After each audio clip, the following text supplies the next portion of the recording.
nchini kuhakikisha kuwa mchakato wa marekebisho ya katiba ya klabu ya Simba unahitimishwa kwa mujibu wa sheria na kanuni za usajili wa vyama vya michezo kabla mwezi huu haujakwisha. Maelekezo hayo ya Mheshimiwa Waziri yalikuwa ni ya kusisitiza na kuhakikisha kuwa hatua zote za kisheria za kiutawala zinakamilika kwa wakati kwa maslahi ya klabu, wanachama wake na maendeleo ya michezo kwa ujumla. Napenda kufafanua kuwa mchakato huu wa marekebisho ya katiba ya klabu ya Simba umepitia katika michakato mingi, kwanza uchambuzi na tathmini na uidhinishaji wa marekebisho ya katiba. Sasa haya yote yalikuwa yameshafanyika.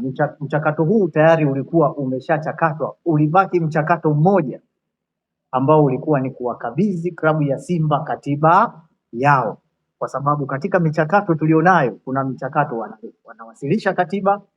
Baada ya hapa tunakuwa tunawasiliana na klabu na uongozi kupata ufafanuzi tofauti ili kuhakikisha katiba hii inakuwa inabeba yale madhumuni yaliyokuwa yamekusudiwa.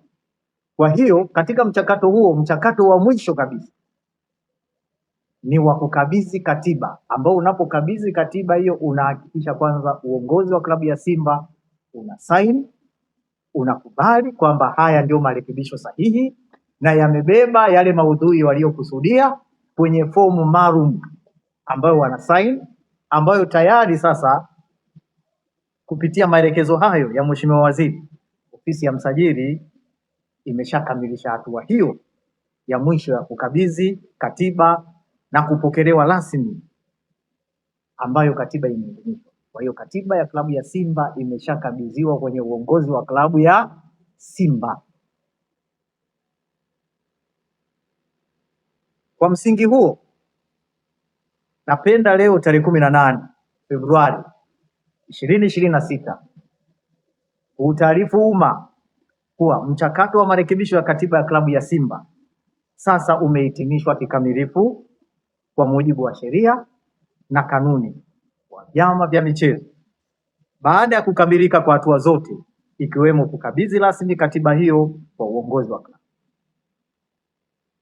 Tazungumzia hatua za mchakato zilizopitia. Klabu ya Simba ilianza mchakato wake wa mageuzi wa mfumo wa uendeshaji wake ili kuwaruhusu wawekezaji kwa mujibu wa katiba yake ya mwaka 2018. Katika utekelezaji wa mageuzi hayo, changamoto za kisheria na za kiutawala zilijitokeza, ikiwemo masuala ya muundo wa umiliki, usajili wa wadhamini na uoanifu wa katiba na matakwa ya taasisi mbalimbali za serikali. Marekebisho hayo yalikuwa yamejadiliwa na kupitishwa awali kwa mkutano mkuu wa wanachama uliofanyika tarehe 30 baada ya kuwa na changamoto hizo. Kwa hiyo mkutano wa tarehe 30 Novemba 2025 wa klabu ya Simba uliweza kuboresha katiba ili uweze kuendana na yale changamoto zote, kuziondoa zile changamoto ambazo ilisababisha katiba ya kwanza kukwamisha ule mchakato wa mabadiliko. Na baadaye, baada ya mkutano mkuu, waliwasilisha rasmi ofisi ya msajili kwa ajili ya kukamilisha hatua za mwisho za kisheria za kiutawala.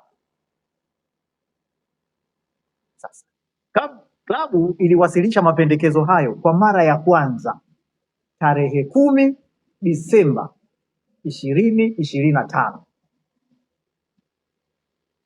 Baada ya kuyapitia, ofisi ya msajili iliyarejesha rasmi rasimu hiyo tarehe 18 Disemba 2025. Tuliwarejeshea klabu ya Simba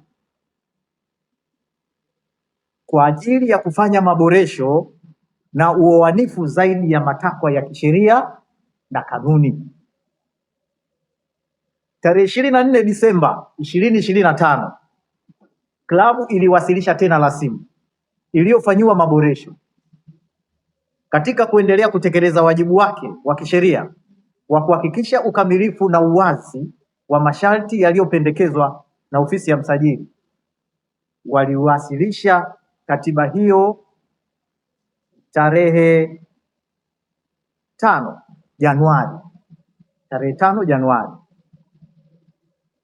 na katiba hiyo tulipoipitia tena tukaomba ufafanuzi hiyo tarehe 5 Januari. Kuna kipengele kidogo kimoja kilikuwa kimebaki ambacho kama nilivyoeleza kwamba lazima tutafute uoanishi wa taasisi nyingine ili kuruhusu huu mchakato usije ukafanya nini, ukakwama.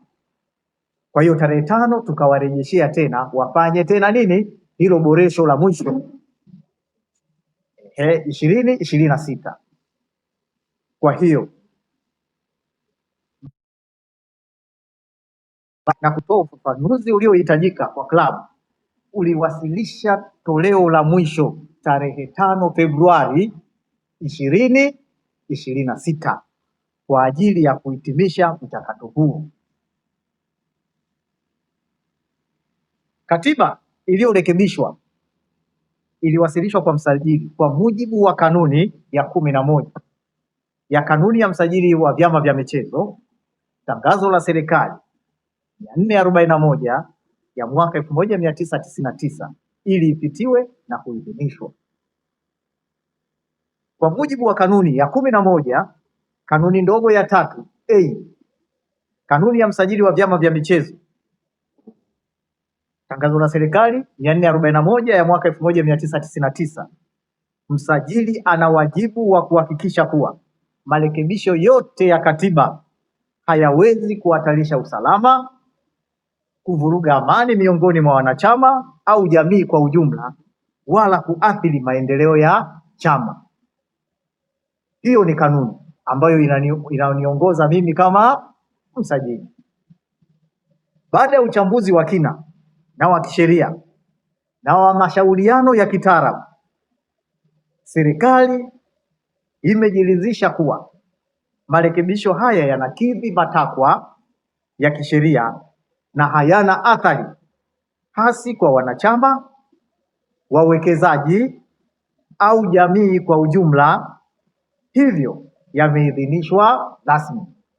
Naamini hapa sasa ndio tunaelewa kwa katiba iliyoidhinishwa, serikali inaamini kwamba imejiridhisha kuwa marekebisho haya hayahatarishi usalama, kuvuruga amani miongoni mwa wanachama au hayavurugi ile hali ya uwekezaji.